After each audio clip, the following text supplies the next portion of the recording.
Hi my dear parents, మీ పిల్లలకు ఇప్పుడు వర్షాకాలాలు చలికాలంలో రాత్రి కాగానే పిల్లలు బాగా దగ్గుతా ఉన్నారా? మార్నింగ్ లేవంగానే బాగా తుమ్ముతా ఉన్నారా? వీటికి జ్వరంకి ఏం సంబంధం లేదా? ఆల్మోస్ట్ ప్రతిరోజు ఇది ఇలా జరుగుతా ఉందా? ఎస్పెషల్లీ రెయినీ సీజన్ లో, వింటర్ సీజన్ లో ఈ సందర్భాలు ఎక్కువ అవుతా ఉన్నాయా? ఈ వీడియో మీకోసమే. సో మనం గమనించి చూస్తే చాలా వరకు సమ్మర్ సీజన్ లో పిల్లలు చాలా బాగుండటము, వర్షాకాలం స్కూల్ మొదలవ్వగానే రాత్రులు దగ్గులు పెరగటం, వింటర్ సీజన్ లో ఇంకా కూడా ఎక్కువ అవటం జరుగుతా ఉంది. కొంతమంది పిల్లలకైతే మార్నింగ్ లేవగానే కంటిన్యూస్ ఒక 10-20 సార్లు 30 సార్లు తుమ్ముతా ఉంటారు.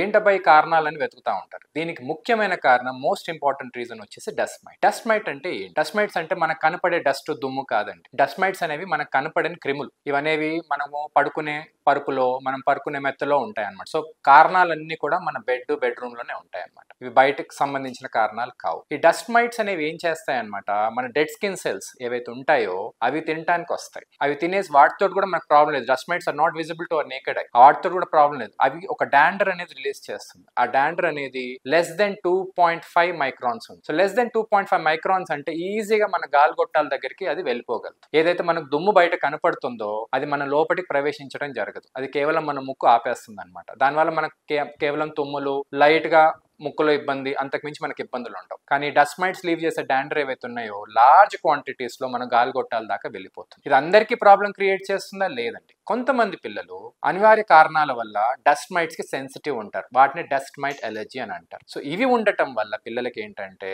మధ్యరాత్రి విపరీతంగా దగ్గటం, కంటిన్యూస్ గా దగ్గటము, మార్నింగ్ లేవంగానే ఒక 10-20 సార్లు తుమ్మటము, ఏదో ఒకటి జరుగుతూ ఉంటుంది. దీన్ని నివారించడం ఎట్లా? How can we prevent this? 3 steps. మూడు స్టెప్స్ గుర్తుపెట్టుకోండి. First step, important thing, bed sheets, pillow covers. ఇవి మెయిన్ రీజన్. ఎవ్రీ 3 days కి ఒకసారి, అంటే వారానికి 2 సార్లు మన బెడ్ షీట్స్, పిల్లో కవర్స్ మార్చేసేయండి. Let them dry out in sun, let them come back to the bed again. Minimalism in bed. Bed లో ఏమీ ఉండకూడదు. అంటే అనవసరమైన బొమ్మలు కానీ, టెడీ టాయ్స్ కానీ, బొమ్మలు కానీ, పాత బట్టలు కానీ ఏవి ఉండకూడదు. Minimalism. Bed sheet, pillow cover, కప్పుకోవడానికి ఇంకో బెడ్ షీట్, అంతే. అంతకుమించి ఇంకేం ఉండకూడదు. Second tip, good ventilation. మనకేంటంటే అడిక్వేట్ సన్ లైట్ మన బెడ్రూమ్ లోకి రావాలి. సన్ లైట్ వచ్చినప్పుడు ఏంటంటే డస్ట్ మైట్స్ అన్ని కూడా చచ్చిపోతాయి. సో సన్ లైట్ లేకుండా బెడ్రూమ్ ఉంటే ఆ పిల్లలకు ఎక్కువగా దగ్గులు, మార్నింగ్ లేవగానే తుమ్ములు వచ్చే అవకాశం ఎక్కువగా ఉంటుంది. Third tip, ventilation. So there should be అట్లీస్ట్ 3 to 4 క్రాస్ వెంటిలేషన్. అంటే రూమ్ లో ఉన్న గాలి బయటికి, బయట ఉన్న గాలి లోపలికి వచ్చే అవకాశం మనం కలుగజేయాలి. అంటే అట్లీస్ట్ మనం విండోస్ అనేది ఓపెన్ చేయాలి. జాలి పెట్టేసుకొని విండో ఓపెన్ చేయటము,